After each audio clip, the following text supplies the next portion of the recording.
Ганцыг мэддэхгүй юм зүйлүүдийг тэр хүн яаж шүүх тунгаах хэрэгтэй юм бэ? Би бол юугаар шүүж байгаа гэхээр би өөрийнхөө амьдралын туршлагаар шүүж байгаа. Тэгээ миний гол шүүхтэр бол би ч өөрөө урд нь 28 наснда илгэний С вирусээр хүндрээд цирроз болох шатанд хүрээд тэгээ одоо нэг илэг хатуурхын өмнө сэхэнд орцсон байж байгаа үед эмч бол надад за вирус ингэтлээ хитвчсэн үед бол нэгэн жилийн настай байт юм а гэж хэлжсэн байхгүй юу. Тэгэхээр одоо тухайн үеийн вирусын хитвчлэлтэр бол би нэг 29 настайдаа одоо байхгүй болох ийм одоо прогнозтой байсан байхгүй. Тэр үед би одоо вирус гэдэг чинь яг яад юм бэ? Миний биеийг энэ вирус яг яагаад байгаа юм бэ гэдэг айгуух судалж агаад вирус гэдэг чинь ерөөсөө хүний дархлаагаар идэгдэг юм байдаг юм байна. Өчүүхэн жижиг юм байдаг юм байна. Энэ өчүүхэн жижиг юмыг ямар ч ийм антибиотик эмчилж чаддгүй юм байна.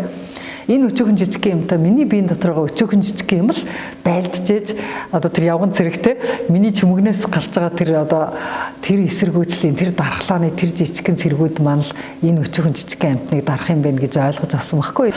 Тэгэхээр зэрэг би энэ коронавирусын тухай олон улсын мэдээлэл ингээ уншихад юунд дарангуйлагдж ийн вэ гэдгийг ингээд уншихаар ер нь бол хүүхэд бараг тусахгүй байна. Настай хүмүүс их тусч яана гэж гараад байгаа байхгүй. Тэнгүүт миний одоо хамгийн ихний одоо шүүж байгаа шүүлтэр бол хүүхэд бол ерөөс юу ч бодохгүй. Сэтгэл санааны хувьд амар аз жаргалтай байдаг амьтан штэ. Тэнгүүт ерөөс хүүхчиг амьдрах хэрэгтэй юм байна. Амар аз жаргалтай байх хэрэгтэй юм байна. Тэгчгүй ингэчгүй гэж улам улаг өөрөө өөртөө ингээ айц төгшөр төвлөд байх тусам илүү энэ вирусэндээ дарлагдах юм байна. Харин вирусээ эргээд дарангуулъя гэвэл бид нар бол эхний ээлжин сэтгэл санаагаар аягүй хүчтэй байх хэрэгтэй юм байна. Хүүхчиг аз жаргалтай байх хэрэгтэй байна гэдэг реакцтай болж